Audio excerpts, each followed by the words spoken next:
नमस्कार, आप देख रहे हैं कशिश न्यूज और आपके साथ मैं हूं ज्ञानेंद्र।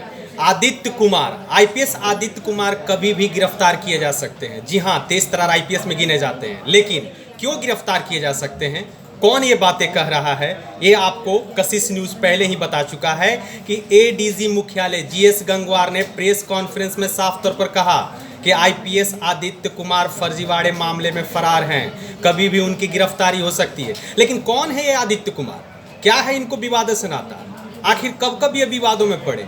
कहा जाए तो जब से ये सर्विस में आए, यानी आईपीएस की सर्विस में आए, ट्रेनिंग पूरी की, जहानाबाद गए, बेगूसराय गए, गया गए, जहां भी गए वहां पर इनसे विवाद जुड़ता चला गया।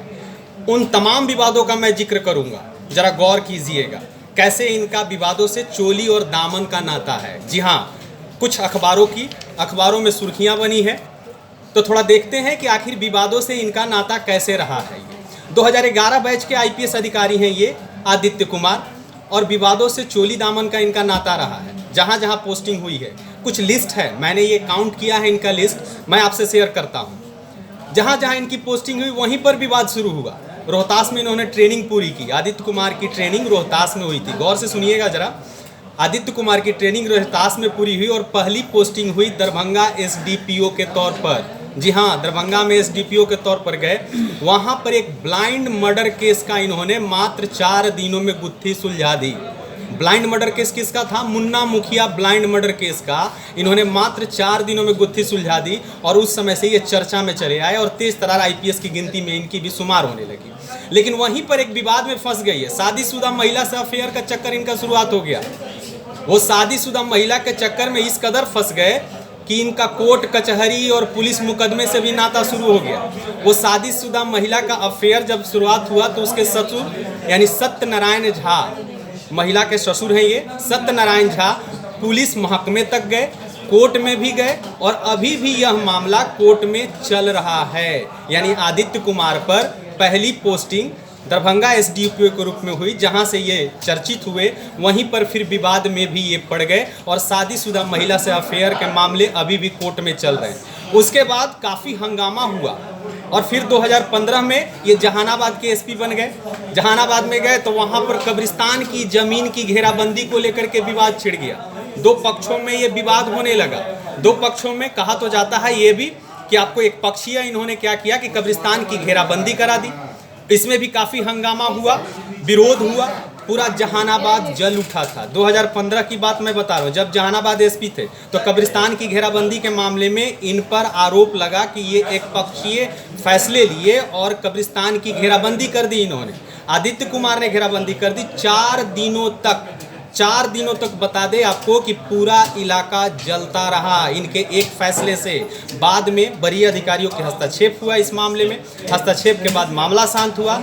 इसके बाद आनन फानन में इनका तबादला बेगूसराय कर दिया गया। जी हाँ, बेगूसराय के एसपी बनाए गए, लेकिन वहाँ भी एक मामले ने तुल पकड़ लिया। वो मामला था आपको अष्ट धातु की मूर्ति की चोरी का मामला। अष्ट धातु की मूर्ति बताया तो जाता है कि वहां पर एक मंदिर से अष्ट धातु की मूर्ति की चोरी हो गई, चोरी हुई, पुलिस 4 दिनों में उसे बरामद भी कर ली। लेकिन उस अष्ट धातु की मूर्ति पर आदित्य कुमार का दिल आ गया, इनकी नज़र टेढ़ी हो गई।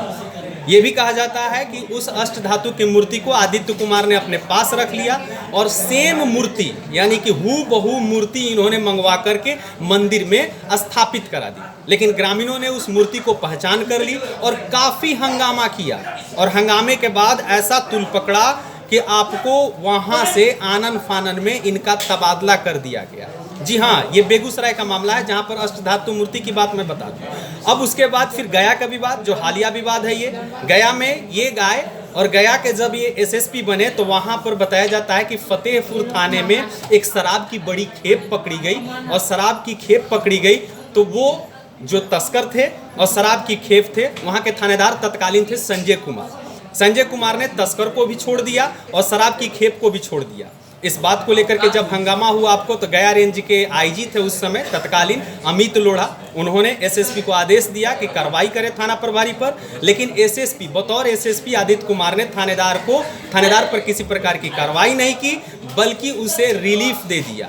ये मामला काफ़ी तूल पकड़ा, काफ़ी ऊपर स्तर तक गया और उसके बाद फिर कार्रवाई हुई। कार्रवाई होने के बाद अमित लोढ़ा भी और आदित्य कुमार आनंद फानन में मुख्यालय बुला लिए गए और अब इस मामले को रफा दफा करने के लिए इन्होंने अपने एक दोस्त का सहारा लिया और दोस्त का मामला इतना तूल पकड़ चुका कि अब आदित्य कुमार की गिरफ्तारी तक आन बनी है। जी हाँ, ये विवादों से नाता इनका चोली दामन का रहा है। अब देखने वाली बात होगी कि इस मामले में वो बच पाते हैं या फिर नया कोई हथकंडा अपना करके अपने आप को सेफ कर पाते हैं।